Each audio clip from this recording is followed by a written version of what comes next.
ya, gaji yang sampai 10 juta PPh-nya ditanggung pemerintah. Sehingga tidak ada alasan bagi para pengusaha untuk melakukan pengurangan tenaga kerja. Karena ini pajaknya disubsidi oleh pemerintah.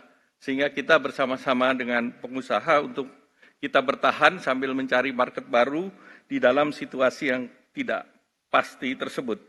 Dan selanjutnya KUR juga kita siapkan 300 triliun termasuk untuk sektor padat karya. Nah, ini sektor-sektor yang didukung oleh pemerintah, yaitu makan minum, tekstil, produk tekstil, kulit, furniture. Ini tumbuhnya masih positif di atas untuk makanan minuman di atas pertumbuhan ekonomi 5,6%, tekstil masih 4,26%, kulit 6,83%, furniture masih di 2%. Nah, kredit kita harapkan ini bisa dilaksanakan karena PMK-nya sudah terbit sehingga sesudah Lebaran sektor ini bisa diberikan plafon sesuai arahan Presiden. Ini adalah untuk pengusaha yang mayoritas UMKM ini, Pak Presiden. Kreditnya 500 juta sampai 10 miliar, bunganya disubsidi pemerintah 5%. Jadi apapun banknya, kalau kredit investasi 7-8 tahun, bunganya dari perbankan bisa 13-14, masyarakat menikmati dipotong, Pak, jadi 8%. Nah, ini yang diharapkan bisa memperkuat produktivitas sektor padat karya ini. Nah, kemudian beberapa juga kebijakan sudah disampaikan Bapak Presiden.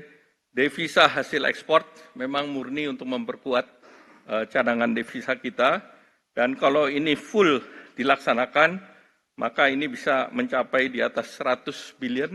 Namun karena ini baru di bulan Maret kemarin, maka ini tentu angkanya lebih rendah dari itu. Demikian pula bullion bank yang sudah ada 2, memang masih perlu ada regulasi-regulasi tambahan di mana bullion bank ini penjualan atau peminjamannya tidak berbentuk gadai, tetapi ini sebagai deposito yang bisa dijaminkan. Jadi ini masih ada satu tahapan lagi, Pak Presiden, supaya ini betul-betul bisa masuk di balance sheet perbankan. Selanjutnya, inilah 83% peluang pasar. Pasar Amerika dalam trade itu 17%. Sehingga 83% ini yang sekarang arahan Pak Presiden, EU SEPA tinggal satu isu, yaitu masalah transparansi perdagangan. Dan dengan regulasi yang nanti Bapak Presiden umumkan, itu selesai, Pak. Jadi kita menyelesaikan Amerika dan menyelesaikan Eropa dalam langkah yang sama. Dan ini pasar besar, 16,6 triliun, dan untuk food apparel terbesar itu ada di Eropa, bukan di Amerika.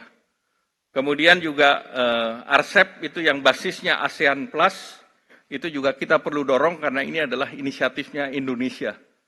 Ekonominya juga besar, 24,6 triliun. Kemudian inisiatif baru CPTPP. Malaysia menggunakan CPTPP ini untuk membuka pasar, dan Indonesia juga sudah melakukan aksesi terhadap CPTPP sehingga ini menjadi alternatif untuk balancing pasar. Dan juga BRICS, kemarin Bapak Presiden sudah putuskan bahwa Indonesia ikut dalam New Development Bank. Sehingga dengan demikian kita sudah punya aliansi berbagai negara secara multilateral. Dan yang terakhir Eurasia, Pak, dengan Rusia. Tanggal 14 Deputy Prime Minister-nya akan datang. Dan mudah-mudahan ini juga bisa kita akselerasi sehingga pasar Rusia pun akan terbuka. Nah, terakhir mungkin beberapa hal yang menjadi catatan bahwa di tengah kepastian global, fundamental kita kuat, daya saing bisa meningkat, rating kita relatif stabil, sektor keuangan baik, walaupun ketidakpastian semakin meningkat, tetapi domestic market dan APBN kita berfungsi sebagai shock absorber, Pak Presiden. Dan ini sudah pernah kita lakukan pada saat COVID, jaga domestic market, jaga industri nasional, dan gunakan APBN. Kemudian posisi kita di ASEAN kuat, dan ASEAN tentunya perlu merespons karena ASEAN di Indo-Pasifik menjadi sangat penting, dan kemarin kunjungan Pak Presiden sangat berarti bagi Malaysia, dan akan ada rapat Menteri Perdagangan hari Kamis. Sehingga tentu ini akan menyelesaikan langkah bersama ASEAN menghadapi Amerika. Selanjutnya mungkin kami cukupkan. Sekian. Terima kasih. Mohon arahan Pak Presiden. Wassalamualaikum warahmatullahi wabarakatuh.